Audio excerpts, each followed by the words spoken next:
আসসালামু আলাইকুম। সাপ্তাহিক নিয়মিত আয়োজন মহাজাতক মুখোশের আজকের 108তম পর্বে আপনারা যারা আমাদের এই মুহূর্তে রেকর্ডেড প্রোগ্রামটি ইউটিউবে দেখছেন, আপনাদের সবাইকে আন্তরিক অভিনন্দন জানাচ্ছি। আপনারা জানেন যে আমরা প্রতি সপ্তাহে রোববার এই প্রোগ্রামটা রাত 9টা বাজে করে থাকি।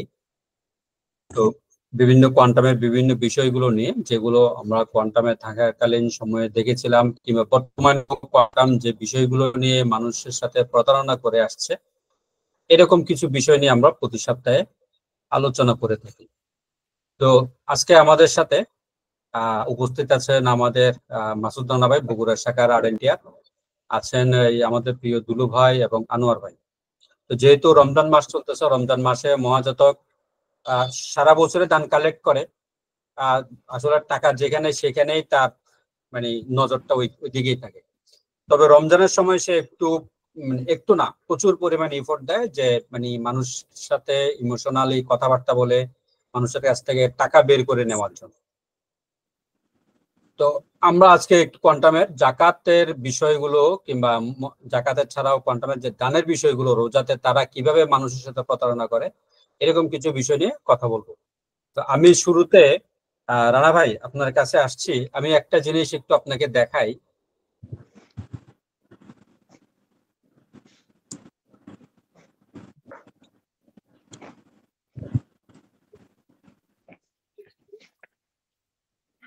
আমি একটা স্ক্রিন শেয়ার দিচ্ছি।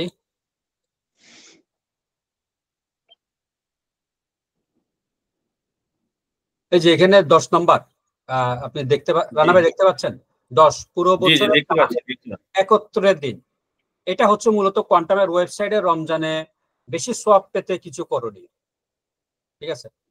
তো এই বিষয় এখানে সে 10 নম্বর পয়েন্ট যেটা দিয়েছে সেটা হচ্ছে পুরো বছরের দান 71 জমা দিন। তো এখানে যে সেটা যে লিখলো যে আপনি হয়তো এতিমান, সঙ্গদান বা অন্যান্য কোনো খাতে প্রতি মাসে দান করে থাকেন, রমজান মাসেও আপনি এই মাসিক অনুদান দিতে পারেন। তবে আপনি চাইলে কিন্তু একটু কৌশলী হতে পারেন। কিভাবে? আর্থিক সচ্ছলতা থাকলে আপনি আপনার বছরের বাকি সময়ের দান একই সাথে রমজানে জমা দিন। রমজানের পর তো আপনি দিতেনই, রমজানে দেওয়ার ফলে আপনি পাচ্ছেন 70 গুণ বেশি সওয়াব। এখানে ফাঁকিবাজিটা কোন জায়গায় রানা ভাই? আসসালামু আলাইকুম, ধন্যবাদ। আসলে এখানে ফাঁকিবাজি হচ্ছে রমজান মাসে তারা বেশি করে দান কালেক্ট করে, চিন্তা করতেছে তাদের যারা সদস্য তাদের কাছ থেকে যেন এই 70 গুণ বেশি সওয়াবের একটা কথা বলে যেন সে বেশি করে টাকা আদায় করতে পারে। হ্যাঁ, রমজানে এক্সট্রিমলি সরি, এটা ওই 70 গুণ সওয়াবের লোভ দেখিয়ে বলেন। লোভ, জি জি, লোভ দেখিয়ে লোভ তো দেখাচ্ছে। এটা ঠিক আছে, সওয়াব হবে, এটা ঠিক আছে, সওয়াব হবে। কোরআন হাদিসের আলোকে 70 গুণ রমজান মাসে সওয়াব আছে, এটা যদি বলে নবী করিম সাল্লাল্লাহু আলাইহি ওয়াসাল্লাম বলে থাকেন, তাহলে এটা সওয়াব হবে। কিন্তু এই সওয়াবটা কি কোয়ান্টামে দিলেই হবে?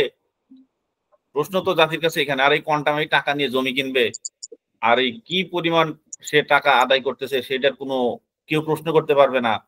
আসলে মূল বিষয়টা হচ্ছে তার এটাই যে কোয়ান্টামে দান করুন, এবং আপনি যত বেশি পরিমাণে দান করেন সেটা কোয়ান্টামে দান করুন, অন্য কোথাও দান করতে পারবেন না। তার মহাজাতকের মূল কথা তো এটাই যে আপনি বেশি বেশি দান করুন। কোথায় দান করুন? কোয়ান্টামে। এবং সে তাদের ওয়েবসাইটে বারবার লিখতেছে যে আপনার জীবনের শ্রেষ্ঠ সঞ্চয় হচ্ছে দান। কোথায় দান? কোয়ান্টাম ফাউন্ডেশনে দান। এবং তাকে কোনো প্রশ্ন করা যাবে না এই দানের টাকার বিষয়ে। এটা হচ্ছে মহাজাতকের নিয়মিত কথা। এবং আজকেও যে অটো সাজেশন দেখলেন যে আপনি তাকে প্রশ্ন করতে পারবেন না, কোনো কিছু সংশয় প্রত্যয় নিয়ে কোনো প্রশ্ন করা যাবে না, আপনি শুধু তাকে উৎসাহ দেবেন। আজকের অটো সাজেশন কোয়ান্টাম ওয়েবসাইটে যেটা আছে, আপনি তাকে উৎসাহ দিতে পারবেন, কিন্তু আপনি কোনো প্রশ্ন করতে পারবেন না। আর এর মূল উদ্দেশ্যই হচ্ছে মানে আপনাকে 1000 গুণ খালি সওয়াবই দেবে। ধ্যানের স্তরে দান করলে আরো 70 গুণন 70 আরো 70, মানে একাধিক 70 গুণন দিয়ে আপনি ধ্যানের স্তরে দান করলে, এবং কোয়ান্টামে দান করলে আরো 70 গুণ, মহাজাতককে দান করলে আরো 70 গুণ, মহাজাতক স্ত্রীকে দান করলে আরো 70 গুণ। এরকম যত যাবেন সে খালি গুণন দেবে, হ্যাঁ, আর সে সব বৃদ্ধি করবে। কিন্তু সে আপনার টাকা নেবে। আপনি যেভাবেই বলেন না কেন, সে জাকাতের টাকা বলেন, ফেতরার টাকা বলেন, ওর্সের টাকা বলেন, আর কোর্সের টাকা বলেন, আর ইতিমান বলেন, এরকম 121টা প্লাস সে টাকা নেবে। আপনি সবগুলো বিষয়ে দেখেন যে টাকা ছাড়া কোনো বিষয় নাই। এবং এই যে গত আখিরি দোয়া, শনিবারে যে গত আখিরি দোয়া হলো, এখানে তো শুধু দান দান দান। দুই একজন এসে কথা বললো, তাদের কাছে শুনলাম যে দান ছাড়া কোনো কথা নাই। এবং এই প্রোগ্রামগুলোতে মানুষ বিরক্ত, যে মহাজাতকের এই দানের কথা শুনতে শুনতে মানুষ বিরক্ত, যে তারা বলতেছে যে আমাদের কি আত্মীয় স্বজন নাই, তারা কি আমাদের কাছে ও তো লিখছে যে আপনার আশেপাশে 40 ঘর পর্যন্ত প্রতিবেশী। সে তো প্রায়ই বলে, মানে এই প্রতিবেশীদের আপনি সালাম দিন, এই 40 ঘর পর্যন্ত আপনি তাদেরকে কন্টাক্ট কোর্সে নিয়ে আসুন, সেটা বলে। কিন্তু আপনার এই দানের টাকা, জাকাতের টাকা তাদেরকে দিন, মজাতো কিন্তু সেটা বলে না। মজার বিষয় দেখেন, এ পর্যন্ত শুনেছেন যে আপনার 40 ঘর প্রতিবেশী, তাদেরকে আপনি জাকাতের ফান্ড, কন্টামের জাকাত ফান্ড থেকে টাকা দিন তাদেরকে, এরকম কোনো বক্তব্য তাকে কখনো কি সে বলেছে? কখনো আপনি শুনেছেন? সালাউদ্দিন ভাই তো পুরাতন মানুষ, তারপরে আনোয়ার ভাই তো অনেক পুরাতন মানুষ, কখনো শুনেছেন? সে কিন্তু বলে নাই। আপনার পাশের 40 ঘরের কাছ থেকে আপনার টাকা বরং সংগ্রহ করে নিয়ে এসে মহাজাতককে দিন, সে এটা বলে। এবং এই টাকা দিয়ে সে কি করে, কোথায় দান করে, কোথায় কি করে, তার যে আত্মীয় স্বজন, নিজস্ব যে পরিমণ্ডল, তাদেরকেই সে দেয়। কোয়ান্টামের যারা পরিচালক, কোয়ান্টামের যারা ওই লেসম্যানচার আছে, এদের যে আত্মীয় স্বজন, এরা ভাগ বাটোয়া করে নেয়। কিন্তু এখানে প্রকৃতভাবে এই জাকাতের দানটা ভালোভাবে ডিস্ট্রিবিউশন হয় না। এটা মহাজাতকেরই মনে করেন যে কুক্ষিগত করে রাখে। ধন্যবাদ।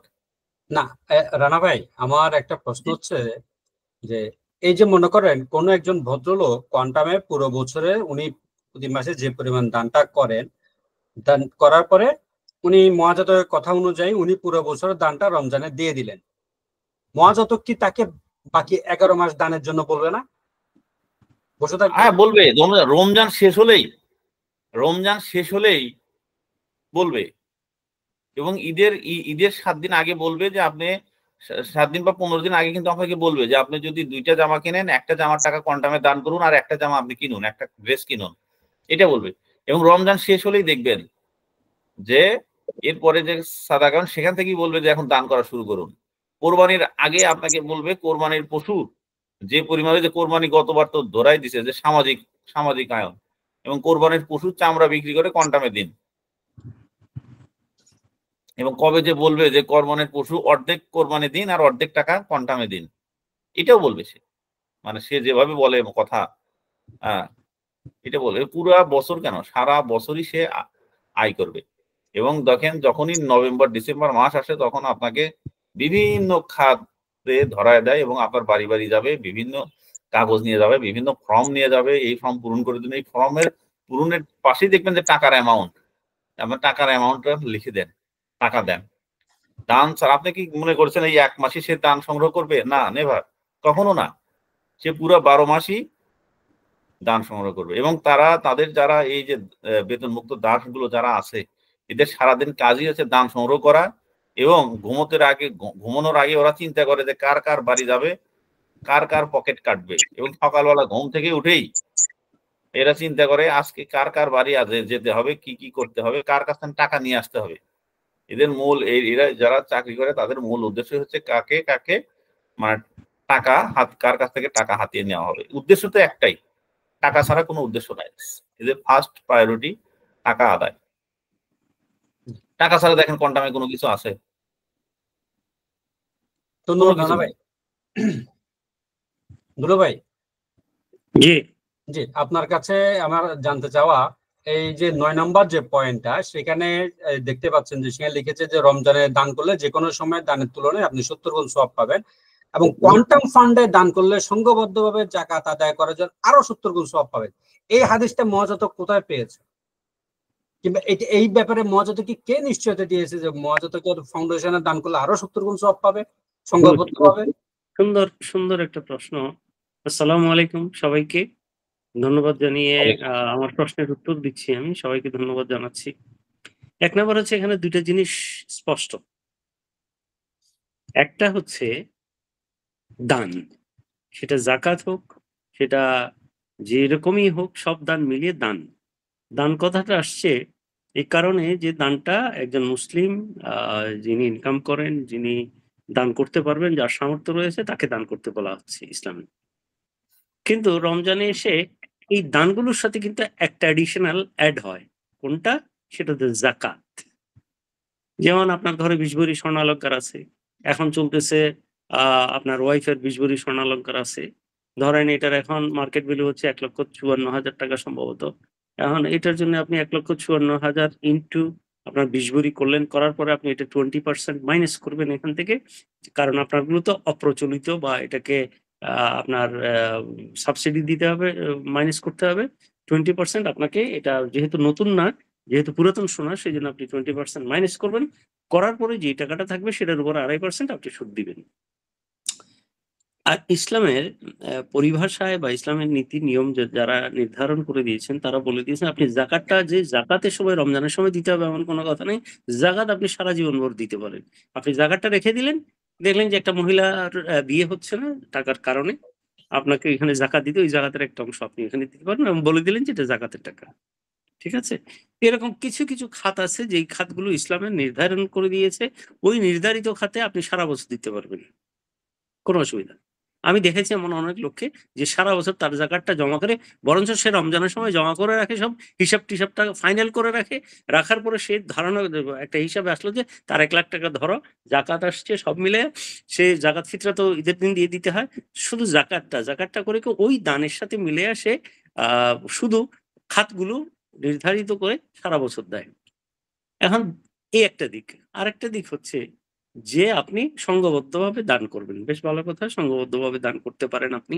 আপনি ধরেন আপনার এলাকায় ২ জন গরিব লোক আছে, সে একটা রিক্সা পাইলে তাকে যদি আপনি একটা রিক্সা করে দেন তাইলে আর সারা জীবন সে যাকাত খাইতে হইল না। সে রিক্সা দিয়ে তার ব্যয়ভার, সাংসারিক ব্যয়ভার সে পরিপূর্ণভাবে চালাতে পারবে। এরকম করতে পারেন বা কেউ একজনের ঘর নাই, সে খোলা আকাশের নিচে থাকে বা তার ঘরটা এক্কেবারে ভেঙে গেছে। সেটা পারতেছে না সে বাচ্চা-কাচ্চা নিয়ে থাকার জন্যে। আপনি ঘরটা করে দিলে ৳৫০,০০০ খরচ আছে। এটা আপনি যাকাত থেকে দিতে পারেন। এরকম অনেকগুলো খাত আছে যেগুলো দিতে পারেন। এখন মহাজাতক এই বাটপার করে কি? এই বাটপারে সবসময় বলে থাকে যে দানটা সংঘবদ্ধভাবে করো। ঠিক আছে, মানলাম সংঘবদ্ধভাবে। আমাদের পরিবারে ধরেন আমরা ৪ ভাই বা আমরা ৪-৫ জন চাচাতো ভাই আছে। সবাই মিলে আমরা টাকাটা জমা করে আমরা সবাই একটা মিটিং করে ডিসিশন নিলাম যে অমুককে আমরা জাকাতের টাকাটার এই অংশটা তোমরা দাও, 20% দাও, তোমার 20% দাও। সব মিলায়ে আমরা 20% করে একটা অ্যামাউন্ট দাঁড় করালাম। এটা দিয়ে আমাদের যে বেকার মানুষটাকে আছে তাকে বলে দিব যে এটা জাকাতের টাকা, তুমি এটা করে কিছু খাও। এটা করে তোমাকে আর নেক্সট ইয়ার আমরা জাকাত দিব না। এরকম হতে পারে। যে এই বেটা দেখেন কত সুন্দর পরিকল্পনা করেছে। সে এমন পরিকল্পনা করেছে যে জাকাতের টাকাটা আপনারা সংঘবদ্ধভাবে নিয়ে আসেন। এটা কালেকশনের জন্য লোক নিয়োগ করেছে এবং নিয়ে এসে কোথায় দিতে হবে? সে কখনো তার কোনো ওয়েবসাইটে কোথাও আমাকে একটা লাইন দেখাতে পারবেন না। একটা লাইন বা একটা আ অর্থবোধক শব্দ দেখাতে পারবেন না যে আপনারা এই টাকাটা রোজার সময় দিলে বা রমজানের সময় যদি আপনি দেন ৭০ গুণ সওয়াব পাবেন। আপনি দেখুন আপনার আশেপাশে যাকাত গ্রহীতা কেউ আছে কিনা আপনার আত্মীয়স্বজনের মধ্যে, তাদেরকে দিয়ে দিবেন। আপনি আপনার আত্মীয়স্বজনকে দিতে পারেন। আপনার আত্মীয়স্বজন যারা যাকাত নিতে সামর্থ্য বা যাকাত নেওয়ার জন্য যাদের এলিজিবিলিটি আছে, তাদেরকে আপনি যাকাতটা দেন। এটা আপনার জন্য সবচেয়ে বেশি উপকারের বিষয় হবে এবং আপনি আপনার রক্তের কোনো সম্পর্ক বা আত্মীয়স্বজনের মধ্যে যদি এরকম কেউ থাকে, তাকে সাহায্য করুন আপনারা। এরকম কথা সে কোথাও লিখেনি। শুধু বলে কোয়ান্টাম ফাউন্ডেশনে দেন। সংঘবদ্ধভাবে দেন, কোয়ান্টাম ফাউন্ডেশনে দেন, আপনি ৭০ গুণ সওয়াব পাবেন। এখানে একটা কথা আছে। ৭০ গুণ সওয়াবটা কি শুধুই যাকাতের বেলায় নাকি সব দানের বেলায়? আমি যাকাতটাকে যদি দান হিসেবে আমি যদি সারা বছর দিয়ে থাকি আমি কি ৭০ ভাগ সওয়াব পাবো না? শুধু রমজানে দিলেই হবে? তাইলে তো মানুষ সবাই এই লোভটা দেখিয়ে সে করে কি পুরা রমজানের ৩০ দিনে সে সারা বছরের যাকাতের অংশটা এখান থেকে একসাথে নিয়ে নিতে চায়। কারণ একসাথে নিলেই তার লাভ। যাকাত যিনি নিবেন তার লাভ না। এটা হচ্ছে কোয়ান্টাম ফাউন্ডেশনেরই লাভ। অর্থাৎ আপনাকে লোভ দেখানো হচ্ছে আপনি ৭০ গুণ সওয়াবের জন্যে আপনার সারা বছরের যে যাকাতগুলো আছে এই যাকাতগুলো দেন এবং আমাকে দেন। কথাটা কাউসার ভাই ক্লিয়ার হইছে? যে আপনি টাকাটা দেন, কাকে দিবেন সেটা সে বলতেছে আমাকে দেন। কোয়ান্টাম ফাউন্ডেশনকে দেন। কেন? তোকে কেন দিব? আমাদের খাইয়ে দেয়া কামার নাই তোকে দেওয়ার? আমার আত্মীয়স্বজনের মধ্যে কেউ খাওয়ার নাই? যাকাত দেওয়ার লোক নাই? আত্মীয় দুই স্বজন বেলা না খেয়ে আছে এরকম লোক নাই, এই যে ইফতার করতে পারতেছে না লোক নাই। সে তো বলতেছে আপনি আত্মীয় স্বজনকে জাকাত দিতে পারবেন না, যেখানে সব ইসলামিক স্কলাররা একমত যে আপনি মানে শুধুমাত্র পিতা মাতা এবং সন্তান ছাড়া আপন ভাই বোনকেও পর্যন্ত জাকাত দেয়া যায়, সেখানে মহাজাতক বলতেছে থেকে আত্মীয় স্বজনকে জাকাত দেওয়া যাবে না। যাবে না, আত্মীয় স্বজন একটা বসাই দিছে, আত্মীয় স্বজনকে দেওয়া যাবে না, আমাকে দেওয়া যাবে, তাকে দেওয়া যাবে, সে তো জাকাত খোর, সে তো জাকাত খোর, এগুলো দিয়ে সে সম্পত্তি বাড়াচ্ছে। তো এখন আমাদের এখানে বিদগ্ধ পাঠক বা বিদগ্ধ যারা শ্রোতা রয়েছেন তাদের কাছে আমার প্রশ্ন যে ভাই, আমি আমার জাকাতের টাকাটা আমার আত্মীয় স্বজনকে না দিয়ে এই বদমাইশের বাচ্চাটাকে কেন দিব? এই বদমাইশটাকে কেন দিব? তার ঝুলি আমি ভারী করব কেন? তার এই ভূমিদস্যুতা বাড়ানোর জন্য তাকে সাহায্য করব কেন? সে আমি 100% কনফার্ম এই জাকাতের টাকা দিয়ে সে উকিল চালায়, সে জায়গা দখল করে, সে ঘুষ দেয়, সে আমলাদেরকে ঘুষ দেয়, এগুলো সব জাকাতের টাকা, আমার আপনার জাকাতের টাকা। কিন্তু জাকাতের কারণ আপনি টাকাটা, হিসাব পাচ্ছেন না তো। কারণ আপনার স্পেসিফিক কোনো জায়গায় লেখা নাই যে আমি এই টাকাটা, এই জাকাতের টাকাটা অমুক জায়গায় খরচ করেছি, এরকম তো কিছুই নাই। এটা খোলা, এটা খোলা পাতা। তো এভাবে ভাই, এভাবে যে বাটপারি করে, এগুলো আপনারা বুঝেন না ভাই, যারা আছেন তারা বুঝেন না, যারা এর পিছনে পিছনে লেসপেন্সার যেগুলো যারা রয়েছেন তারা কি বুঝেন না? এগুলো মাথায় ঢুকে না যে এই বেটা কেন চায়, টাকাটা কেন হস্তগত করে আপনার পকেটের টাকাটা খুব সুন্দর করে হাতে নিয়ে। আরে ভাই, সবচেয়ে মজা লাগে যে আপনার পকেট থেকে টাকাটা সে মহাজাতক তার ডাইন হাত ঢুকাই দিয়া আপনার টাকাটা সে তার ডাইন পকেটে ঢুকায়। আপনার আপনার ডাইন পকেটে সে হাতটা ঢুকাই দিয়ে যা পায় জাকাত, ওইটা নিয়ে সে তার ডান পকেটে ঢুকায়। এটা বুঝেন না কেন? এটা বুঝার জন্য কি বেশি মেধা লাগে? আমার তো মনে হয় না বেশি মেধার প্রয়োজন আছে এইসব চিটারি বাটপারিগুলো বুঝার জন্য। আর আপনারা বুঝেন না কেন? আমি বুঝি না, মাথায় ঢুকে না আমার। ধন্যবাদ। ধন্যবাদ দুলা ভাই। আনোয়ার ভাই, আমি আরেকটা স্ক্রিন একটু শেয়ার দিচ্ছি।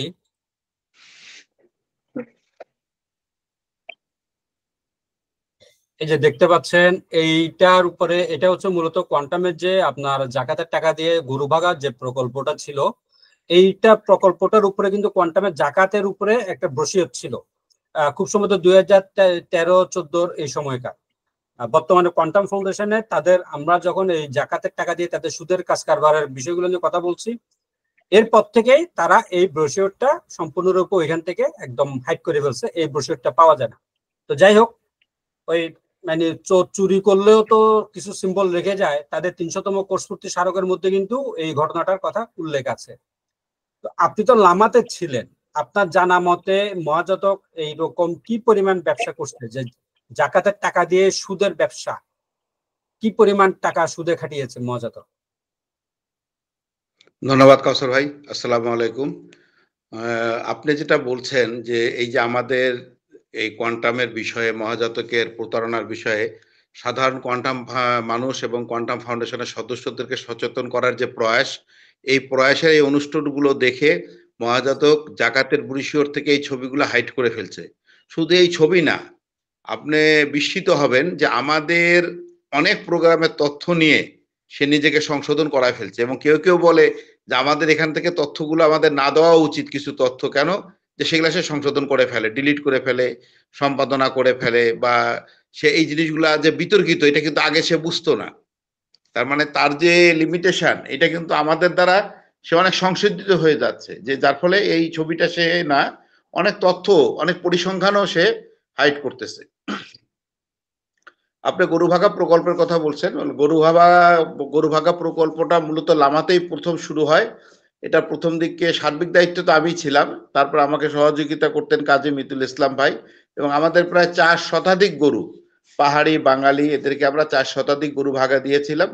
মিতুল ভাই যখন ঢাকায় চলে আসে, অথবা মিতুল ভাই থাকা অবস্থায় যশোরের মেশকাত ভাই এইটা কিছুদিন দায়িত্ব পালন করেছিলেন, এবং মেশকাত ভাই যথেষ্ট আন্তরিকভাবে করার চেষ্টা করছেন, কিন্তু ওনারটা একটু শরীরটা ভারী, এবং উনি যেহেতু সমতল অঞ্চলের লোক, যশোরের লোক, ওনার পক্ষে পাহাড়ে যে এই গরুগুলা খোঁজা, পাহাড়িদের বাড়িতে যে মানে খোঁজ খবর নেওয়া, এটা মনে হয় একটু কষ্টকর ছিল। এক পর্যায়ে উনি ঢাকা লামা থেকে চলে আসেন, এবং যশোর মিতুল ভাইও ঢাকায় চলে আসেন। গরু ভাগাটা পরবর্তী পর্যায়ে মানে জহির ভাই এবং আরো কয়েকজন, আসাদুজ্জামান মিলন ভাই, ওনারাই দেখাশোনা করতেন। এই প্রকল্পটা এখন আর লামাতে নাই। এই প্রকল্পটা লামাতে নাই, যদিও এটা জাকাতের টাকা দিয়ে করা হয়েছিল এবং এই গরু ভাগা প্রকল্প, গরুর চিকিৎসা সুবিধা আমরা দিতাম। গরুটার একটা ক্রয় মূল্য ধরে বিক্রয়ের সময় ক্রয় মূল্যটা বাদ দিয়ে বাকি টাকাটা 50-50 আমরা ভাগ করে নিতাম। অর্থাৎ ওই জাকাতের টাকার গরুর টাকাটা আমরা আবার ফেরত নিতাম, যেটা জাকাতের নিয়মে পড়ে না, 1 নাম্বার। 2 নাম্বার হচ্ছে এটা দ্বারা কিন্তু পাহাড়ি বাঙালিদের ওখানে খুব মানে উপকার হতো। মূলত তাদের ওখানে তো খুবই দারিদ্রতা, পার্বত্য এলাকায় তো অর্থনৈতিকভাবে খুবই অনগ্রসর এবং দারিদ্র পীড়িত এলাকা। এটা দ্বারা তাদের উপকার হতো, কিন্তু এইটা মাহবুব সাহেব কেন বন্ধ করে দিয়েছিল আমি নিজেও জানি না। এটা দ্বারা কিন্তু কোয়ান্টাম লুজার হয় নাই। গরু কিছু মারা গেছে, কিছু রাম কুকুরে খেয়েছে, হারিয়ে গেছে, তারপরেও অর্থনৈতিকভাবে এই প্রকল্পটা লাভজনক ছিল, কিন্তু অজ্ঞাত কারণে এটা মাহবুব সাহেব পরে বন্ধ করে দেয়, আর এটা বিস্তার লাভ করে নাই। আমি যেটা আপনি জানতে চাচ্ছেন সেটা হচ্ছে জাকাতের টাকা দিয়ে গরু ভাগা প্রকল্পটা, এটা জাকাতের মূল নীতিমালায় পড়ে না এবং ইসলাম এটাকে অ্যালাউ করে না। এখন প্রশ্ন হচ্ছে যে কত টাকা এখানে ইনভেস্ট করছে। একটা জিনিস মনে রাখতে হবে, আমি যেহেতু 4 শতাধিক গরুর কথা বলেছি, এর ভিতর কিছু গরুর বাচ্চা হয়েছে। আবার এইটার আলোকে আমি যেটা শুনছি, যশোরেও মনে হয় একটা গরুর খামার করার জন্য এক ভদ্রলোক, উনি কোয়ান্টাম প্রো মাস্টার ছিলেন, শারীরিকভাবে প্রতিবন্ধী ছিলেন, ওনাকেও মনে হয় 25 লক্ষ টাকা, প্রথমে 5 লক্ষ টাকা দেওয়া হয় জাকাত তহবিল থেকে, পরে উনি এটা যেহেতু ফেরত দেন নাই, এটা নিয়ে অ্যাকাউন্টসের সাথে একটা ভুল তার বচসা হয়। তারপরে পরবর্তী পর্যায়ে সে মহাজাতকের সাথে যোগাযোগ করে পরে আরো 20 লক্ষ টাকা, মোট 25 লক্ষ টাকা নেয় এই গরুর খামারের জন্য। যশোরের ওই ভাই, উনি ক্রাচে ভর দিয়ে কোয়ান্টামে আসতেন, লামাতে ঢাকায় আসতেন। লামাতে মসজিদে যখন আমরা রাস্তাটা সাইড দিয়ে বানাই পাহাড় কেটে, তখন অনেকেই দেখছেন উনি মাটিতে বসে বসে কিন্তু এই মাটি কাটছেন, মাটি পরিবহন করছেন চটের বস্তায় করে, যার ফলে উনি কোয়ান্টামে খুব পরিচিত ছিলেন। কিন্তু দুর্ভাগ্য হচ্ছে যে উনি কিন্তু কোয়ান্টাম থেকে 20 লক্ষ এবং 5 লক্ষ, মোট 25 লক্ষ টাকা জাকাত তহবিল থেকে গরু প্রতিপালনের কথা, গরুর খামারের কথা বলে নেয় এবং পরবর্তী পর্যায়ে টাকাটা কিন্তু অ্যাডজাস্ট করে নাই। এটা আমি একেবারে ইউনিভার্সাল ট্রুথ আমি বলতে পারি।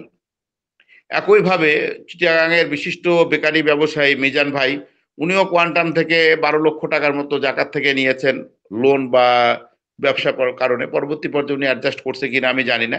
অর্থাৎ আপনাকে আমি যেটা বলতে পারি যে কোয়ান্টামের জাকাতের কত টাকা কোথায় কিভাবে ব্যয় হয়েছে, এটা পরিসংখ্যানটা আমি বলতে পারবো না, এটা ঢাকা কেন্দ্র থেকে বলতে পারবে। লামায় 400-র মতো গরু আমাদের ভাগা ছিল। আর মূল কথা যেটা, সেটা হচ্ছে যে এই কোয়ান্টাম এই জাকাতের তহবিল দিয়ে লামায় যেটা করতেন, সেটা হচ্ছে যে খুব সূক্ষ্মভাবে পারভেজ ভাইকে দিয়ে পাহাড়িদের বিভিন্ন পাহাড় বন্ধক রেখে বা সেগুন বাগান, গামারি বাগান বন্ধক রেখে তাদেরকে জাকাতের টাকা সুদের বিনিময়ে এবং চক্কর আকারে সুদ, যদি পরবর্তী মাসে তুমি এই টাকার সুদ দিতে না পারো, তাহলে আমার সুদটাও মূল পুঁজির সাথে সংযুক্ত হয়ে টাকার চক্র আকারে সেটা আরো বেড়ে যাবে। এইভাবে উনি সুদে টাকা দিতেন এবং এই টাকাগুলো যাওয়ার সময় উনি 300 টাকার স্ট্যাম্পে লিখে বা কার্টিস পেপারে লিখে ভিডিও করে রাখতেন। সেই পাহাড়ি বলতো যে আমি পারভেজের কাছ থেকে এত টাকা নিচ্ছি এই শর্তে, এবং এই টাকা না দিলে আমি গাবারি বাগানটা বা আমি সেগুন বাগানটা বা আমার 5 একর 3 একর 2 একর জায়গা কোয়ান্টামকে আমি পারভেজকে আমি দিয়ে দিব।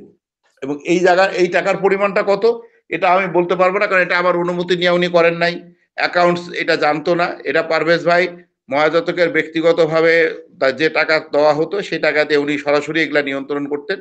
এখানে রম্বাখোলা রফিকুল ভাই একবার মনে হয় 1 লক্ষ টাকা নিয়েছিলেন, এটা দাবি করছেন। আর চিন্তারবর, মুরুংপাড়া, চম্পাঝিরি, মুরুংপাড়া, ঢেকিছড়ায় কিছু পাহাড়িরা পারভেজ ভাই সামাজিক যোগাযোগের মাধ্যমে নিয়েছে। তো এটা পারভেজ ভাই সুনির্দিষ্টভাবে বলতে পারবে। আর আমাকে বলতে গেলে ওই সমস্ত পাহাড়ি পাড়ায় যে আমাকে খোঁজ নিয়ে তারপর সুনির্দিষ্ট বলতে হবে, এই সময় তো এখন আর আমার নাই। তবে এটা আমি আপনাকে বলতে পারি যে ওখানে জাকাতের টাকা থেকে পারভেজ ভাই সুদের বিনিময়ে অনেক পাহাড়িদেরকে এবং বাঙালিদেরকে চক্কর আকারে সুদে টাকা লাগিয়েছে। এটা সবাই জানে, আমরাও জানি, এবং এটা একাধিকবার মানে জুম মিটিং এ যারা সুদ গ্রহণ করেছে তারাও বলেছে। ধন্যবাদ। জি, ধন্যবাদ নন্দ ভাই। আপনি ওই যে রফিকুল ইসলামের কথা বলেছেন, ওই উনি আমাদের এই প্রোগ্রামে এসেও বলেছিলেন যে উনি 1 লক্ষ টাকা নিয়েছিলেন এবং 1 বছরের ভিতরে ওনাকে 1,30,000 টাকা, অর্থাৎ লাখে মানে 30% ইয়াতে উনি সুদ দিয়েছিলেন। তো ডক্টর মোহাম্মদ ইউনূসকে মহাজাতক সুদখোর বলে আখ্যায়িত করেন, ওনার সুদের পরিমাণ গ্রামীণ ব্যাংকে কতটুকু কিংবা এনজিওতে কতটুকু আমার জানা নেই।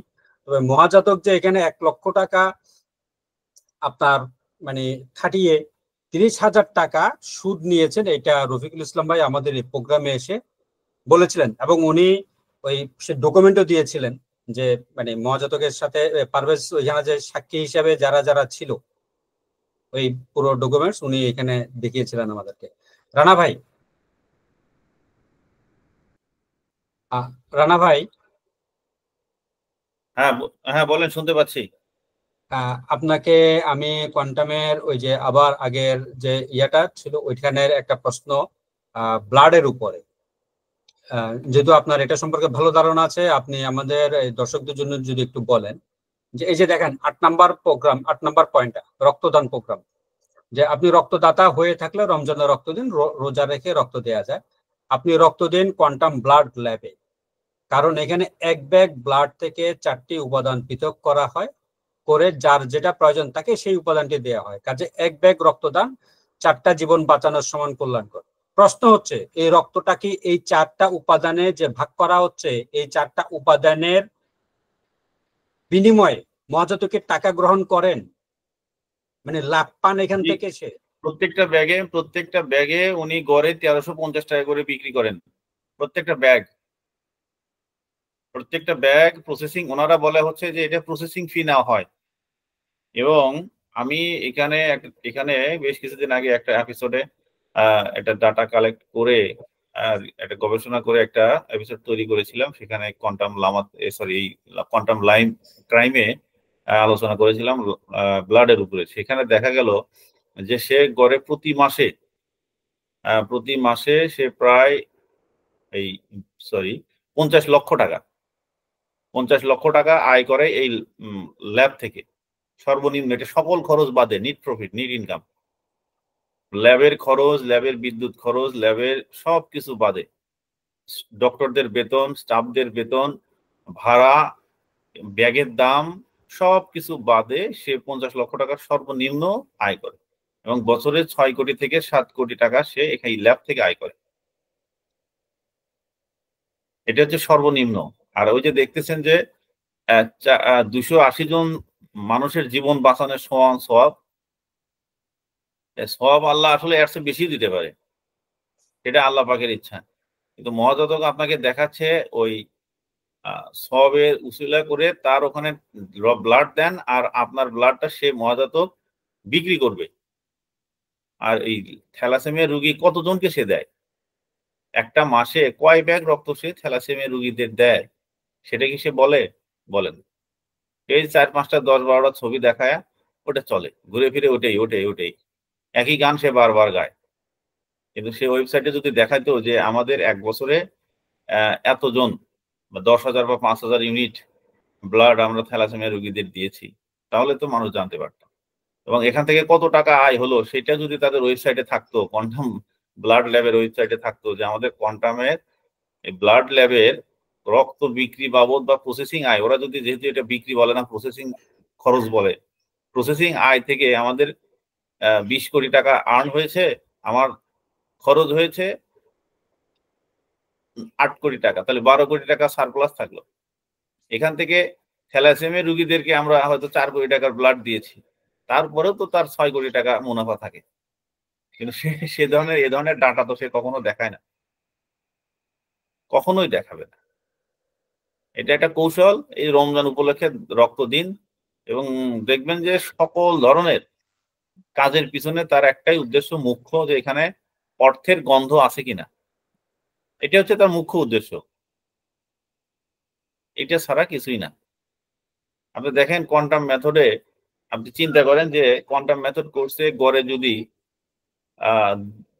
200 জন, তো এখন হয় না, সবকিছু মিলে 200 জন হয়, এবং 11,500 টাকা করে সে প্রতি ব্যাগ, 200 জন হয়, এবং প্রতি কোর্সে যদি সর্বোচ্চ 200 জন হয়, এবং 11,500 টাকা করে সে চার্জ নেয়, এবং একটা কোর্স থেকে সে প্রায় 23 লক্ষ টাকা আয় করে। এখানে তো ব্যয় আছে, প্লাস এখানে যদি বছরে সে চট্টগ্রামে কোর্স হয়, অন্যান্য জায়গায় ঢাকার বাইরে কোর্স হয়, বছরে যদি সে 15টা কোর্স করায় বা সর্বোচ্চ 20টা কোর্স করায়, তার আয় হয় হচ্ছে 4,60,00,000 টাকা।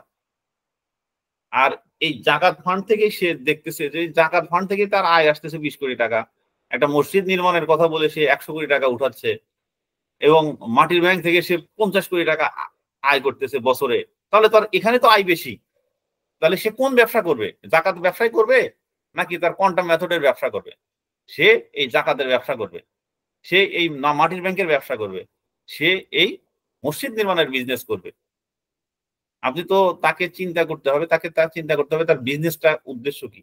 তার বিজনেসের উদ্দেশ্য এখন আর কোয়ান্টাম মেথড কোর্স নিয়ে সে চিন্তা করে না। কোয়ান্টাম মেথডের কোর্স না আসলেও সমস্যা নাই। সে চিন্তা করতেছে মাটির ব্যাংক নিয়ে, সে দানের টাকা নিয়ে, জাকাতের টাকা নিয়ে সে এদিকে তার মনোনিবেশ। আপনি দেখেন তার হোল ফোকাস কিন্তু দান সংগ্রহ নিয়ে।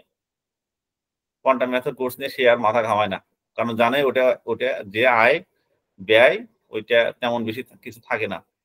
এখন সে দানের পিছনে লাগছে, গত 5-7 বছর হলো সে দানের পিছনে লাগছে, কারণ এখানে তার আয় বেশি, বহু গুণ আয়।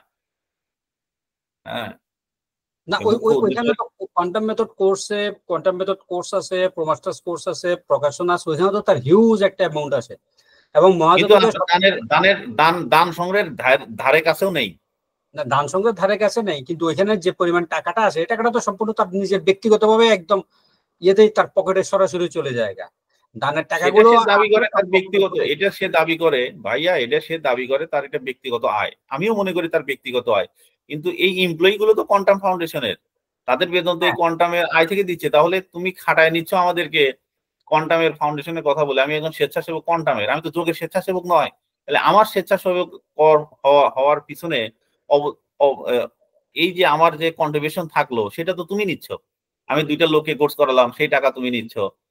আমি আমি 10টা লোককে কোর্স করালাম বা 10টা মাটির ব্যাংক নিয়ে আসলাম, বা ওই কোয়ান্টাম ফাউন্ডেশনের যে ভাড়াটা এটা ল্যাব থেকে দিলাম, কোয়ান্টাম ফাউন্ডেশন থেকে দিলাম, বেতনগুলো দিলাম, সব খরচ কোয়ান্টাম ফাউন্ডেশন থেকে করলাম। আর তুমি যোগের জন্য, এই এমপ্লয়ি গুলো কাজ করতেছে যোগের জন্য, জাস্ট আয় তো তোমার হচ্ছে, তোমার তো ব্যয় নেই। মহাজাতক সাহেবের কোনো ব্যয় নেই, তার শুধু আয় আছে। এবং দেখেন মজার বিষয়, আপনি যে কোনো ভার্সিটিতে পড়েন, যে কোনো স্কুলে পড়েন, একটা সময় আপনার পড়াশোনা শেষ হবে, ওই টিচারের সাথে আপনার সম্পর্ক কি হবে? খুব ভালো হইলে একটা ডিপার্টমেন্টের 1টা বা 2টা টিচারের সাথে আপনার হয়তো যোগাযোগ থাকবে, বছরে একবার বা 4-5 বছর পরে আবার একবার যোগাযোগ করলেন, অথবা 1 যুগ পরে যোগাযোগ করলেন বা দেখলেন। মহাজাতক কিন্তু তার ছাত্রদেরকে ছাড়বে না, কারণ এরা হচ্ছে দুধ দেয়া গাভী। এগুলো সারা জীবন সে তাকে দুধ দিয়ে যাবে। আমি একটু ইন্টারাপ্ট করি আপনাদের অনুমতি দিলে। ব্যাপারটা হচ্ছে এরকম যে মহাজাতক যখন সে কোর্স করায়, কোর্সের যে ইনকামের আপনি হিসাবটা দিলেন, ঠিক আছে, সে বলে যে এটা আমার রুটি রুজি, আমার এটা হক, এটা আমি আদায় করি, এটা আমি কষ্ট করি, এই কষ্টের বিনিময়ে। কিন্তু সে তার পুরো ফোকাসটা হচ্ছে দানের উপরে। সে দানের উপরে তার পুরো ফোকাসটা হচ্ছে দান কিভাবে আসবে, টাকাটা মানে যেটা আমি কামাচ্ছি তার 3 গুণ 4 গুণ কেমনে বেশি কামাবো, তাইলে আমাকে ফোকাস দিতে হবে আমার দানের উপরে। সেটা মাটির ব্যাংক হোক, সেটা জাকাত হোক, সেটা অন্য যে কোনো খাত থেকে আসতে পারে। এখন এই খাত থেকে আপনি কি মনে করেন মহাজাতক ঢাকায় বসে এই দানগুলো সংগ্রহ করতে পারবে না? তো তার কিছু ছাগল দরকার, তার কিছু ছাগল পাগল দরকার, যাদেরকে দিয়ে সে কাজগুলো খাটাইয়া করাইতে পারবে, টাকাটা আনতে পারবে। এই জন্য সে একটা ইয়াং ছেলে যখন কোয়ান্টাম ফাউন্ডেশনে যায়, সে আকৃষ্ট হয় কিসের উপর? সে আকৃষ্ট হয় যে মেডিটেশন, যে আমি মেডিটেশনটা শিখবো। সে আস্তে করে ঢুকলো, তার গলায় একটা রশি পরাই দিল, তার মানে সে মেডিটেশন করতে এসে সে ধরা খাইল। এখন তাকে দিয়ে সে এই ছাগলগুলোকে ট্রেনিং দেয় যে দান কিভাবে আরেকজনের পকেট থেকে দানটা এনে তাকে দিবে। আপনি খাইতে পারবেন না। আপনি মাটির ব্যাংক 5টা মাটির ব্যাংক কালেকশন করছেন, 5টা মাটির ব্যাংকে ধরেন আপনার 2000 টাকা করে 10,000 টাকা উঠছে, আপনি এখান থেকে 1 টাকা ধরতে পারবেন না। এই টাকাটা দিতে হবে কাকে? ওর পকেটে, মহাজাতকের পকেটে দিতে হবে। এখন মহাজাতকের দরকার হচ্ছে কিছু ছাগল। এই ছাগলগুলোর জন্য সে এই কোর্সটা চালু রেখেছে। আমি কি বুঝাইতে পারলাম কিনা জানি না। এটা সে কোর্সটা চালু রাখছে কিছু ছাগল তৈরি করার জন্য। যেগুলো তার পেছনে পেছনে ঘুরবে গুরুজি গুরুজি বলে। গুরুজিরা একটু হাতের ছোঁয়া পাওয়ার জন্য, আহা রে আমি দেখছি লাইনের পর লাইন দাঁড়িয়ে আছে, আহা মানুষ একটু হাতের ছোঁয়া পাবে, উলিল আমরের একটু হাতের ছোঁয়া পাবে। এরকম অনেক পাগল আছে, যে পাগলগুলোকে দিয়ে সে খাটাইয়া সে টাকাগুলো ইনকাম করে। তার মানে হচ্ছে মোদ্দা কথা এই যে সে তার দানের খাতটাকে নিজের পকেটস্থ করার জন্য, দানের টাকাটাকে তার নিজস্ব পকেটে ঢুকানোর জন্য সে এবং তার বউ করে কি, এই কোর্সটার নাম দিয়ে কিছু ছাগল তৈরি করে। তার ছাগল তৈরির কারখানা হলো এই মেডিটেশন কোর্সটা। একদম সোজা হিসাব। এখানে যারা ঢুকে তারা তো বের হয়ে চলে যায় না, তাদেরকে যেতে দিবে না তো। তাদেরকে বিভিন্ন কাজ দিয়ে আটকায় রাখবে, এই করতে হবে সেই করতে হবে। প্রোমাস্টার কোর্সটা ওখানে কানে কানে ফিসফিসিয়ে বলবে প্রোমাস্টার কোর্সটা আরো মজার, ওটা করতে হবে, ওটা না করলে আপনি পরিপূর্ণ মানুষ হতে পারবেন না। ইনসানে কামেল, বদমাইশের বাচ্চা ইনসানে কামেল শিখায়। ইনসানে কামেল হইতে হবে আপনাকে। প্রথম প্রথম শুনতেন ইনসানে কামেল, আহা কি উর্দু শব্দ, ইনসানে কামেল মানে আপনি না কামেল একজন দুলু ভাই, পরিপূর্ণ। আমার দুলু ভাই ঠিক আছে, হুম, আমার প্রশ্ন হচ্ছে কি যে আপনি ধরেন সাসেক্স ইউনিভার্সিটি পড়াশোনা করেছেন, ওখান থেকে পাশ করে চলে এসেছেন, হ্যাঁ কিন্তু মহাদাতকের কাছে আপনি পড়তে গেলেন, হ্যাঁ হ্যাঁ, আপনি আসতে চাইলেও আপনাকে কিন্তু ছাড়বে না, সে 7 ছাড়বে দিন না। পরে আপনাকে ফোন দেবে। কারণ কি? কারণ কারণটা হচ্ছে, আপনাকে ছাড়লে তার আয় কমে যাবে, এই হ্যাঁ জন্য কিন্তু আপনাকে ছাড়বে না। আপনি অবশ্যই দেখেন মজার বিষয়, দেখেন আমাকে এখানে কিন্তু খাটাবে একটা, তো। হ্যাঁ, এখানে সবচেয়ে একটা ব্যতিক্রম শিক্ষা প্রতিষ্ঠান যদি বলি, মেডিটেশন একটা শিক্ষা, সেই একটা শিক্ষা প্রতিষ্ঠান যদি মনে করেন, এখানে সবচেয়ে বাজে কাজ হচ্ছে আপনাকে সে ছাড়বে না। ইনসানে কামেল বানিয়ে আপনি ছাড়বে। ইনসানে আপনি কামেল আইটি, বলতে আমি বুঝি, ইনসানে কামেল বলতে আমি বুঝি তার দাসত্ব করা, ইয়েস, তার বিনা পয়সায় তার জন্য খেটে মানুষের টাকাটা, মানুষের কাছ থেকে টাকা কালেকশন করে এনে দেওয়া, আপনি যেখানেই তারপর পড়াশোনা কোর্সে করেন ছেলে জোগাড় আপনাকে করে দেওয়া। একটা পিরিয়ড অফ টাইম এর পরে আপনার পড়াশোনা শেষ, একটা পিরিয়ড হুম পরে, কিন্তু হুম, এখানে আপনাকে ছাড়বে না। আপনি চলে আসবেন কিন্তু আপনাকে ডাকবে, বারবার ডাকবে, কারণ ওই সাদাকায়নে যান, ওই ওয়ার্কশপে যান, কারণ আপনাকে কাছ থেকে মাটির ব্যাংক তার নিতে হবে, এখানে আপনার কাছ এখানে থেকে সবচেয়ে সকল টাকা আদায় এখানে করতে হবে। সবচেয়ে এখানে সবচেয়ে মজার ব্যাপার কি জানেন? আপনাকে এটাই ছাড়বে কারণ, না, না আপনাকে ছাড়বে না, আপনাকে তাড়াবে। বুঝলেন? আপনাকে পাছায় লাথি মেরে তাড়িয়ে দিবে। কখন জানেন?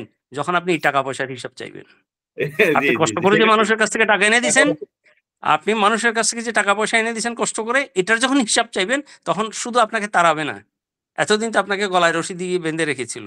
ওটা ছাড়, পাছা কাপড় তুলে ভালো করে ২ টা লাথি মেরে আপনারে তাড়াই দিবে।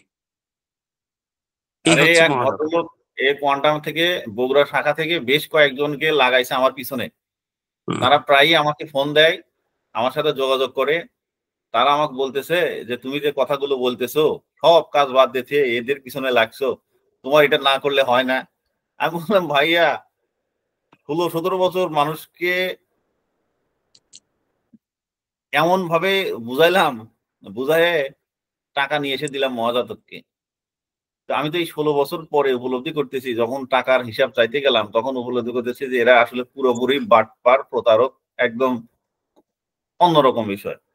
সে বলতেছে যে না না, আমরা তো কোয়ান্টামে আছি, আমরা তো তারা প্রো মাস্টার, তারা নির্বাহী, আমরা তো গ্রুপে দেখছি। আমি বললাম আপনারা দেখছেন, কিন্তু আপনারা কিন্তু আমারও 7 বছর পরে, আমি প্রো মাস্টার সেকেন্ড পার্ট করা, আপনারা তো এর ধারে কাছেও যান নাই।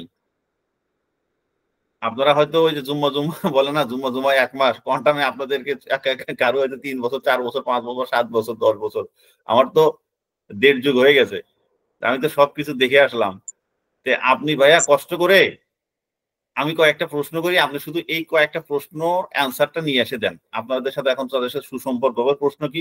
বলে প্রথম প্রশ্ন, লামা মসজিদ নির্মাণের জন্য যে বৃদ্ধ মহিলারা স্বর্ণ দিল, অর্থ দিল প্রায় 100 কোটি টাকার উপরে, এই টাকাটা নেওয়ার গেল পরেও কই? হিসাবও দিল না এবং মসজিদও তৈরি হলো না। এই মসজিদ টাকা, তৈরি বাকি টাকা গেল হলো কই? মাত্র 5 লক্ষ টাকা বা 2 লক্ষ টাকার একটা টিনের মসজিদ তৈরি হলো। এবং আমি মাসুদ রানা ওখানে টাকাও দিলাম, আমি ওখানে গিয়ে মাটিও কাটলাম। তাহলে এই টাকাটা হিসাব কি একটু এনে দেন। যদি আনতে পারেন আলহামদুলিল্লাহ, আমি কালকে থেকে আবার আপনাদের সাথে মাটির ব্যাংক বিতরণ করব, আপনাদের সাথে আবার কাজ করব। কারণ আমি তো কোয়ান্টাম ত্যাগ করি নাই, আমি এখনো কোয়ান্টামের মেম্বার।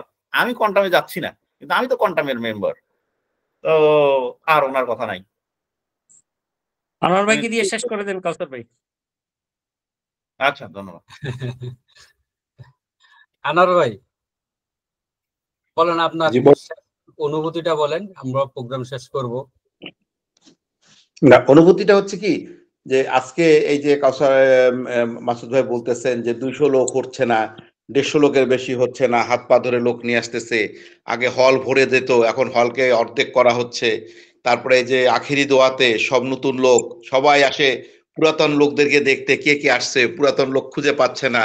সেই মুখরোচক একই কথা, গতবারের আখেরি দোয়া, তার আগের বারের আখেরি দোয়া, এবারের আখেরি দোয়ার কোনো পার্থক্য নাই। এবং এই যে আমাদের যে কথাগুলোর, এই কথাগুলো নিয়মিত জারি রাখতে হবে। আমাদেরকে কোয়ান্টামের ক্রাইমের ফেসবুকে লিখতে হবে, আমাদেরকে ছোট ছোট ভিডিও বানায় এটা ছাড়তে হবে। কেন? এর ফলে এই যে অনেক মানুষ সচেতন হয়েছে, এখন খুব ভালো লাগে। এই যে পবিত্র রমজান মাস আসছে, আমাকে অনেক প্রোমাস্টাররা ধন্যবাদ দেয় যে তারা তাদের আত্মীয়দেরকে জাকাত দিচ্ছে, আর কোয়ান্টামে জাকাত দিচ্ছে না। যেন আমরা কোয়ান্টামকে জাকাত দেই না, আমরা যেহেতু জাকাতে শর্তই হচ্ছে 8টার ভিতর অন্যতম হচ্ছে নিকটাত্মীয়কে জাকাত দেওয়া, তার আত্মীয় পরিমণ্ডলে প্রতিবেশীদেরকে জাকাত আদায় করতেছে। এবং তারা আমাদেরকে থ্যাঙ্কস দেয় যে আপনারা একটা আমাদেরকে মূল ইবাদতের সাথে সম্পৃক্ত করার সুযোগ দিয়েছেন। ফাউন্ডেশন যে একটা প্রতারণা করে এটা তারা বুঝতে পারছে। তো এই যে আমাদের এই অ্যাচিভমেন্টটা, আমাদের এই অর্জনটা, এটা ধরে রাখার জন্য আমাদেরকে যত কম হোক, আধা ঘন্টার জন্য, 20 মিনিটের জন্য হলেও প্রতি সপ্তাহে আমাদের এই আলোচনাটা রাখতে হবে। প্লাস এই আলোচনাটা রাখতে হবে, প্লাস আমাদেরকে নিয়মিত ফেসবুকে একটু 2 লাইন 4 লাইন করে হলেও লিখতে হবে। ধন্যবাদ। আসসালামু আলাইকুম। জি, ধন্যবাদ আনোয়ার ভাই। জি, দুলু ভাই, আপনি কি কিছু বলবেন? না, কথা আনোয়ার ভাই তো সমাপ্তি দিয়ে দিয়েছেন, আসল ঠিক কথাটা আছে। বলে দিয়েছেন। তো আমাদেরও আসলে মানে আমরা প্রত্যেকটা প্রোগ্রামে আমরা যেটা বলি যে আমাদের কথাগুলো মহাজাতকের মতন আমরা বলবো না যে 100% বিশ্বাস করেন, শুধু যাচাই বাছাই করেন। এখানে রানা ভাই যে প্রশ্নটুকু রাখলেন, শুধু একটা প্রশ্নই আপনারা প্রশ্নের উত্তর আপনারা মহাজাতকের কাছ থেকে এনে দেন, তাহলে আমরা ইনশাল্লাহ প্রোগ্রাম করা বন্ধ করে দিব। শুধু একটা প্রশ্ন, যে 2010 সাল থেকে এখন পর্যন্ত মসজিদ ফান্ডে কত টাকা উঠছে, এই টাকাটা এবং মসজিদের জন্য কত টাকা খরচ করছে, এই টাকাটার হিসাব। যে সাথে ব্যাংক স্টেটমেন্টটা দিয়ে দেয়, কোন ব্যাংকে টাকা আছে সেই ব্যাংক স্টেটমেন্টটা দিক, ওই তাদের ওয়েবসাইটে দিক যে আমাদের এই ব্যাংক স্টেটমেন্টে এই টাকা জমা হয়েছে এবং এখান থেকে আমরা আর কোনো টাকা কোথাও ব্যয় করি নাই। বুঝলেন না? এই টাকার তো ব্যাংক যদি স্টেটমেন্ট দেয়, সে দিতে পারবে না। তো সে যদি ব্যাংক স্টেটমেন্ট দিতে পারে, তাহলে আমি কোয়ান্টামে আবার, কারণ জবাবে বলে তো এই 10-12 বছরে এটা তো এখন তো প্রায় 250 কোটি টাকা প্লাস হয়ে গেছে, 250-300 কোটি টাকা হওয়ার কথা। জি আনোয়ার ভাই, এর জবাবে বলে যে আপনার গুরুর প্রতি বিশ্বাস নাই, আস্থা নাই, আপনাকে ল্যাংড়া শয়তান ধরছে। আর এখানে বিশ্বাস আস্থার কি আছে? আল্লাহ রসুলের এখন না এটা তো বলেই, এখন বলে কি যে আমরা ওই খুঁজছি কিছু ইঞ্জিনিয়ার, সিভিল ইঞ্জিনিয়ার, কিছু তারপরে আর্কিটেকচার, এরা খুঁজতেছি। আপনারা যারা থাকেন একটু আমাদেরকে একটু বিভিন্ন প্ল্যান দেন, মসজিদ নির্মাণের বিভিন্ন প্ল্যান দেন, নকশা টকশা এগুলো করে দেন। এগুলো এখন মাঝে মাঝে মাসুদ ভাই এটা বলে কি, যখন আমরা এটা মহাজাতককে বলতাম, তখন মহাজাতক বলতো যে যারা ডোনেশন করছে 1 লাখ, 5 লাখ, 10 লাখ মসজিদে দিছে, জিজ্ঞাসা করতো কে জানতে চায় মসজিদ সম্পর্কে, যে XYZ। তখন মহাজাতক তো এরা তো মোটা অঙ্কের টাকা দান করছে, যে তাদেরকে বলবেন যে আমরা আর্কিটেক্ট ইঞ্জিনিয়ারদের কাছ থেকে মসজিদের প্ল্যান চাচ্ছি, আর্কিটেক্ট ডিজাইন চাচ্ছি। এটা একটা মসজিদ কমপ্লেক্স হবে, এখানে একটা দাতব্য চিকিৎসালয় থাকবে, লাইব্রেরি থাকবে, ইসলামিক রিসার্চ ইনস্টিটিউট হবে। সো এই জন্য সারা বিশ্ব থেকে হোক, নাম করা আর্কিটেক্ট ইঞ্জিনিয়ার যারা, তাদের কাছ থেকে আমরা নকশা নিয়ে এটা আমরা পর্যালোচনার মধ্যে রাখছি। আর যখন শুনে কে জানতে চাইছে মসজিদের বিষয়ে, যে অমুক অমুক অমুক, যারা কোনো ডোনার না, তখন মুখ চোখ কালো করে একটু গলা ভারী করে বলতো, তাদেরকে বলেন রাসূল সাল্লাল্লাহু আলাইহি ওয়াসাল্লাম মদিনা শরীফে যে মসজিদ করেছিল ওটা খেজুরের পাতার মসজিদ ছিল, ওখানে কি টাইল ছিল, ওখানে কি এসি ছিল? বলতে কি বুকে হাত দিয়ে বলতো, ইমানটাকে শক্ত করতে বলেন, ইমানটাকে টাইলস লাগাইতে বলেন। বাটপার কিরকম চিন্তা করেন, যে কিছুই দেয় নাই তার বলতো বুকের ভিতরে হাত দিয়ে যে তার ইমান টাইলস লাগাইতে। আর আল্লাহ রসুলের মক্কা মদিনা শরীফের যে প্রথম মসজিদ ওইটা ছিল খেজুর পাতার মসজিদ। আর যে ডোনেশন করছে তার জন্য জবাব হচ্ছে ভুবন বিখ্যাত আর্কিটেক্ট কোম্পানি থেকে উনি মসজিদ কমপ্লেক্সের ডিজাইন নিয়ে এটা পর্যালোচনা করতেছে। তারপর তাজমহলের মতো একটা মসজিদ হবে, যেটা দেখার জন্য সৌদি আরব থেকে লোক আসবে। বাটপার কারে বলে চিন্তা করেন। এগুলো আমাদের এই ডায়লগ গুলো আমাদেরকে অনেক আগে লামায় শিখাই দিছে উনি। এখন যে আচ্ছা, ভাইদেরকে বলবে, যে ভাইদেরকে আমি একবার বলবে, প্রশ্ন করেছিলাম এই মসজিদের ব্যাপারে, একবার প্রশ্ন করেছিলাম, তখন বলেছিল যে এটা মসজিদ আবু বক্কর নাম দিবে বা এরকম একটা নাম হবে, যা হোক XYZ একটা নামে হবে, এবং মসজিদটা হবে এশিয়ার সবচেয়ে বড় মসজিদ, যে মসজিদে এক কাতারে অন্তত 30,000 লোকের মতো নামাজ পড়তে পারবে। এক, দুই হচ্ছে এটা তুরস্কের একটা মসজিদের ছবি থাকে না, এই তুরস্কের ওই মসজিদের আদলে হবে, তৈরি করবে। পরে যখন 2 বছর পরে, 2 বছর আমি পরে জানলো এখানে তো ভাই মুসল্লি পাওয়া যাবে না, এই যে এই প্রত্যন্ত এলাকা, এখানে এত বড় মসজিদ এখন করে কামটা কি? এখন আবার নতুন না, একটা, ধ্যান ঘরের টাকা যখন কালেক্ট করে, ধ্যান ঘরের টাকা যখন কালেক্ট করে তখন কিন্তু মানুষ প্রচুর প্রশ্ন করেছে এই বিষয়ে। তখন বলতেছে যে এত বড় মসজিদ নির্মাণ হলে মুসল্লি পাওয়া যাবে না, এই জন্য আমরা এটা বন্ধ করেছি। আরে জানোয়ার জানোয়ার, তুই বন্ধ রাখছিস তাহলে তুই আগে থেকে জানতি না? তুই কিসের প্রিডিকশন? তুই বলে পামিস্ট হাত দেখোস, তাহলে তুই তো আগে থেকে বলতে পারছো যে এখানে এত লোক হবে না, তাহলে মসজিদ নির্মাণের জন্য এত টাকা উঠাইও না। ও বেটা আরে মসজিদ যে তৈরি করতে টাকা দিয়ে বানরের 1-1.5 কোটি টাকা শুধু সেই এতে টাকাতে করে সে বোঝা যায় 4,000 কি? জমি কিনছে। এই ভাই, এতে করে বোঝা যায় কি? বলেন। এতে করে বোঝা যায় যে সে টাকার প্রতি তার একান্ত নিষ্ঠা, অন্য কিছু না। টাকা কামানোটাই তার ধান্দা, এটাই ছিল আসল কথা। এখন এখন এখন যেটা ব্যাখ্যা দেয়, এখন ঘরোয়া লেভেলে অর্গানিয়ারদেরকে দিয়ে লামায় ব্যাখ্যা দেওয়া হয় যে পার্বত্য এলাকা হচ্ছে পাহাড়ি অধ্যুষিত এলাকা, এখানে ইসলামীকরণ ধর্মান্তরিতকরণের ব্যাপারে কঠোর ব্যাপার আছে, মানে আপত্তি আছে পাহাড়িদের। এই জন্য আমাদের ইচ্ছা থাকা সত্ত্বেও আমরা বিশাল মসজিদ করতে পারি নাই, ছোট 2টা মসজিদ বানাইছি। বাটপাড়ের কিন্তু যুক্তির অভাব নাই। আপনাকে আমাকে যেটা করতে হবে সেটা বলতে হবে যে আমরা টাকার ভাগ চাই না, আমাদেরকে তোমরা বলো 2010 সাল থেকে 2025 সাল পর্যন্ত অমুক ব্যাংকের অমুক অ্যাকাউন্টে এত টাকা জমা আছে। ওই যত বড়ই গুরুর ভক্ত হোক, ওই প্রো মাস্টার আর্ডেন্টিয়ার কোয়ান্টিয়ার দেখবেন লেজ গুটে পালায় যাবে। আমাকে তো টাকার ভাগ চাচ্ছি না, কোন ব্যাংকে কত কোটি টাকা আছে এটা তুমি বলতে পারবা? তো তুমি যদি এটাই তোমার ফাউন্ডেশনে না জানো, তো ফাউন্ডেশন তোমার নিজের ফাউন্ডেশন হলে কিভাবে? এভাবে বলতে হবে। ধন্যবাদ। ধন্যবাদ। ধন্যবাদ আনোয়ার ভাই। আর আমারই একটা প্রশ্ন আছে, যেহেতু রমজান মাস, রমজান মাসে জাকাত দিলে 70 গুণ সওয়াব, কোয়ান্টামের জাকাত দিলে আরো 70 গুণ সওয়াব, সংঘবদ্ধ ভাবে দিলে আরো 70 গুণ সওয়াব। আমরাও এই কাজটার সাথে শরীক হতে চাই। তবে আমাদের একটাই প্রশ্ন, মহাজাতক 1996 সাল থেকে 2024 সাল পর্যন্ত কতজন লোককে জাকাতের মাধ্যমে স্বাবলম্বী করেছে তাদের তালিকাটা, এই তালিকাটা যদি মহাজাতক দেয়, আমরা আমাদের কথা দিচ্ছি এই প্রোগ্রাম থেকে আমরা মহাজাতকেরই ঢোল পেটানো শুরু করব। শেষ করে দিন। ধন্যবাদ সবাইকে আমাদের আগামী রোববারের প্রোগ্রাম দেখার আমন্ত্রণ জানাচ্ছি। আগামী রোববার কি ঈদ পড়বে? আচ্ছা, আসুক না, তখন দেখা যাবে। আগামী রোববারের প্রোগ্রাম দেখার আমন্ত্রণ জানিয়ে আমরা এখানেই শেষ করছি। সবাই ভালো থাকবেন, সুস্থ থাকবেন। আসসালামু আলাইকুম। আসসালামু আলাইকুম। আসসালামু আলাইকুম ওয়া রাহমাতুল্লাহি ওয়া বারাকাতুহু।